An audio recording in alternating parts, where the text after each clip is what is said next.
Hey, welcome back, everyone. I'm alongside of Dr. Wayne Scott Anderson, the 10th physician board certified in critical care, and also the author of the Habits of Health Transformation System. And today we get another chance to do some Q&A with Dr. A. We're going to be taking some of your comments that you submit here live. So if you just arrived, put in a question for Dr. A on something that you'd like him to address, and we'll try to pull off as many of the popular questions. But Dr. A, give us a big Monday welcome here and let everybody know how you're doing here on Monday morning. Well, thanks, David, and excited about being here. This has become something I look forward to, just reaching out to my fellow human beings and just kind of talk to each other, eyeball to eyeball, and just really answer some of those questions you may have, and maybe give some things that may help settle us down and maybe have a better handle on how we're thinking and our feelings and our emotions, and some ways to create better health during times like this. And I just first want to reach out and hope that all of you are safe and healthy. And for those of you that are not right now, our prayers and our best wishes for a quick, expedient recovery are with you. And I'd love to talk to those people that are also not feeling well right now, because I think it's important to bring everybody together. And if you're isolated right now, I understand what you're going through, and we want to make sure that we get you well. So, David, I'm here to basically answer any questions you have, and let's go. Yeah, the first question is in regards to just the isolation factor. Is that, it was announced here just recently from President Trump that this separation is going to potentially last into the month of April, maybe into the early months of summer. Talk a little bit more about how to manage that anxiety or that stress that comes in with the idea of being isolated, or just the loss of opportunity of events and things that are coming up. Yeah, that's a great question. It's on all our minds. We're all anxious. I'm anxious. It's just part of being a human. It's important for us to be aware that there is a tsunami coming, and the next month or so, maybe into May, may be necessary before we weather the storm. If we look at the experiences, as China comes out the other side of this, the first country that experienced this epidemic, they're coming out the other side now, and things are getting better. But it took 3 solid months, and so we're just into the first month, so we could be in this for a while. So first of all, it's important to know that it's okay to be a little nervous and to be scared and to be a little fearful. But basically, what can you do? Well, some emotion's great. It gives you the energy to make sure you're taking care. We want to use that energy and that to create the necessary things we need to do. What are the important things to do? But also that rest of that anxiety that sits there and kind of eats on us. Basically, most of that is worth letting go of. And that's kind of one of the things I'd love to talk about today a little bit, because it's so important for all of us. It's important every day to kind of know what's going on. Obviously, the isolation, as you mentioned, David, is a thing that's growing. Most people aren't used to. Actually, if you think about it, there's couples now that are spending more time together that, in the next couple weeks, or last week, in the next few weeks or months, than they have in their whole life. And so there's challenges of being together, but then there's the people that are isolated by themselves, the elderly that are having to be alone. And isolation is a tough thing just by itself.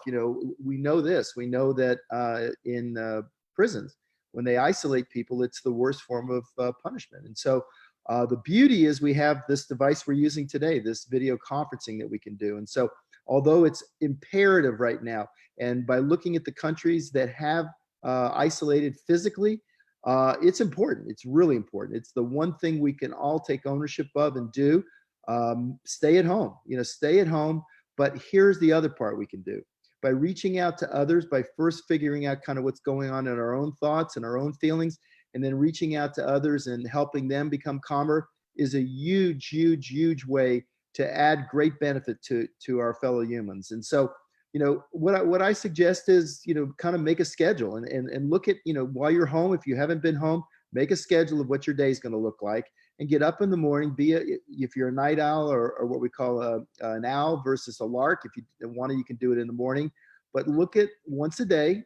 Go to the best source, the World Health Organization, or you can go to the Johns Hopkins has a great program, as well as the CDC. and just get a summary of what's happened today, any more suggestions, anything that's new that you can use that's helpful, and then take that information and plan your day with it. But beyond that, get away from social media, get away from just generalized TV and the sensationalism, because putting that input into your brain is just creating a flurry of thoughts. And those thoughts then internalize and they become part of your emotions and part of your day, and it's not helpful for you. So obviously, if you have alerts or things you need to pay attention to, obviously keep those. But otherwise, unplug from anything that really creates continual sensationalism. That's the first thing. Second thing is connect with the people you love, connect with the people you care about. You know, the last, like tonight, after our calls tonight, the girls and their friends and I will sit around and we'll play games. We played more Rummy Cube and played games and just had some time together to kind of bond. So that part's important. And then to reach out to your family, to the people remotely that you can, get on the phone, talk to people. You know, if you have video conferencing, use it. It's a great way to connect, especially to your relatives and your friends that may be isolated. And it helps you too, because there's a feeling of compassion when we're reaching out, meeting people on their past, listening to them, and then connecting them that, you know, we're going to weather this storm and we will be all right as a country and as a world. But bottom line, it's a great opportunity for us to kind of put down the media devices part of the time and really communicate with our fellow humans. And so that's kind of why, you know, what I'm doing here. People have the response has been, I wouldn't do this just to hear myself talk, but apparently people are enjoying it. And you know, I love to help people. It's kind of one of my things that I love doing more than anything is reaching out and helping people start to understand themselves. So David, I think it's worth understanding that a small amount of anxiety is useful. We're all feeling that. But to ruminate on it, to get into those loops and start thinking about it and creating the emotions creating the feeling, what happens is rather it being an event that's happening outside of us, we start to internalize it and it kind of becomes us. And pretty soon we have these, these scenarios and we're, what if this, what if that? And listen, we cannot predict the future. This is an unprecedented time, and certainly we're all going to be affected by it. But bottom line, it's the best time to say, okay, you know, it's the old thing that Kennedy said, ask not what your country can do for you, ask what you can do for your country and for the world. And what we can do is we can isolate physically, but connect socially, connect by being with the people we care about, by reaching out. And if you're part of our organization and you're a coach, reach out to your coaches and your clients. We've all been trained on, you know, one of the important things is learning emotional agility, being able to kind of analyze why you're thinking this way and what you're feeling and get those pure feelings, David. We're feeling a little fear and that's okay.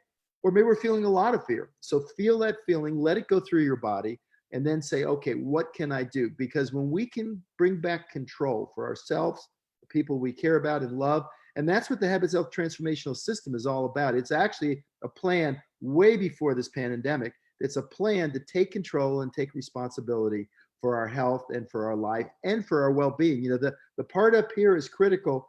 And as we go through this, it's going to be important for you to be willing to, you know, stop, challenge, and choose. And maybe we'll talk a little bit more about that later, David. Yeah, Dr. A, there's another question in regards to just, the reactions of stress and anxiety, worry, and a lot of thoughts that go into that. And there's obviously a lot of people that are struggling with just some of those immediate gratifications or, you know, the things that they're in survival mode and they're kind of just going to their comfort foods or they're going to, I don't want to be sick. And so I'm not going to go outside and do any activity. Even if I'm not around people, I just don't want to go outside because I'm scared. What would you share with those people? Yeah. And so, you know, is it helpful? I have to ask everybody, is it helpful to be terrified? I mean, I ask everybody that. Is it helpful to be terrified? And the answer is absolutely 100% no. Why? Many reasons. The first starts with what we were just talking about. When your body is overly stressed, anxiety and being nervous about this is normal. But sitting there and all day long thinking about it is very unhelpful. In fact, what it does is it causes more stress in your body. It hurts your immune system. You don't sleep as well, which hurts your immune system. And it's counter to everything that can help protect you and your family. And the other part is this. Part of it is, you know, I was talking to our leaders this morning. Part of it is by us being emotionally agile and being there and giving comfort. And I'm not talking about not being real. We want, you know, the truth is liberating. It's the illusion that's not liberating. It's when it's not real. The truth is liberating. The truth is we just don't know. We don't know how long, but we do know it's with us now, and it's going to be with us for a while. And there are very specific things we can do, which are about being aware, hand washing, all the basic things, staying 6 feet away from anybody. If you are, stay home. If you're absolutely not, an essential part of what runs and supports our country right now. And those things you can do, and you can really be specific at them. But by ruminating and worrying about it, it really doesn't help you. In fact, what it does is it puts you in position where you aren't able to do the things you want. So I'm just going to take both those examples. If you're worried about being out, ask yourself, is that real or is it not real? If you can go out and you have the control by being present to say, okay, I'm going to go out into this area. There are no people. I can go for a walk. It's starting to be springtime. It's starting to warm up. Can I go for a walk in the neighborhood knowing that basically that if I'm 6 feet more away from other people, I'm going to be okay. And bottom line, knowing that, and knowing this, if you're not active. Now, if you're so overwhelmed with it right now, do baby steps. I'm all about making small little steps. So start in your house. I had somebody tell me, I think it was a day or so ago, somebody ran a marathon on their balcony. They had like an 8-foot balcony, and they ran a marathon on their balcony just to make the point that you don't need a lot of room to be active. Okay, that's the first thing. The other thing are stairs, depending obviously on your health conditions, on what you've done previously, but to maintain activity, stairs are great. And the Habits Health Transformational System has a whole section on that, how you can start off slow in baby steps and then just start adding steps. I love if you have one of these, and people have them on their phone, but having a Apple Watch or whatever kind of device, you can have a pedometer. It doesn't matter. You can order a pedometer from Amazon, so you don't even have to go out and get it. You can order a $2 pedometer, but just basically kind of make a challenge with yourself that every day I'm going to add 100 steps. So it's about it's rather than saying, oh, I'm not going to do this, I'm so worried, and use it as an excuse. Now's the time to actually add the things and ask yourself, how can you be healthier? And the 6 macro habits, I don't know if you have them up there, David, but the 6 macro habits are the key things that will keep you healthy and put you in the best possible shape during this time of unprecedented stress and inconvenience and isolation. It's a time to actually work on those things, and you have more time probably than you've ever had before. So great time to start on these things. The next question, Dr. A, comes back to just the idea of breaking behavioral change. And you've just really done a lot of work on creating those new cues, those new habits, and even the idea of creating new hobbies as a way to respond back to some unhealthy thinking or some unhealthy mindset. Is there any other examples that you can use that would help the individuals that are watching today to break some of their behavioral chains or those unhealthy patterns in their life? Yeah, the most important thing, and if you have, and I know you'll kind of tell at the end, one of the things we want to do is there's so many tools that we've created over the last several years to help people that are all free. We know during the last thing I want you to do is if you're out of your job and you don't have a lot of resources, the last thing you want to do is have to go buy something. But the bottom line is there's some really easy things you can do, and one of them you can get the app, and you can download the app, and I know you'll tell everybody how to do that. But in the app, we basically have, so let me get out of that. We have this thing called Stop, Challenge, and Choose, right? Stop, Challenge, and Choose.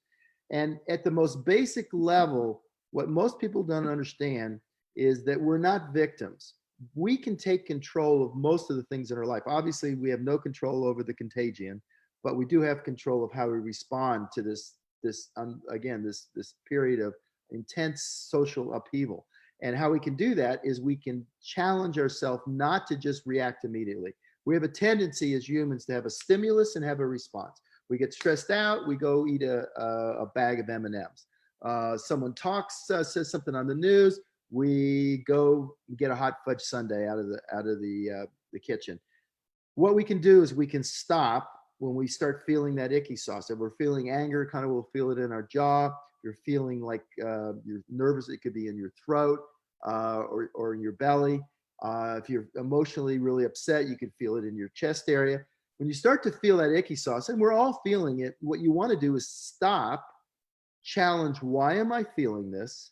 And then choose an outcome that's going to add to helping me be healthier and be in better shape. So for everybody, the key thing is to recognize and say, okay, at this time, what do I have in my control and what don't I have in my control?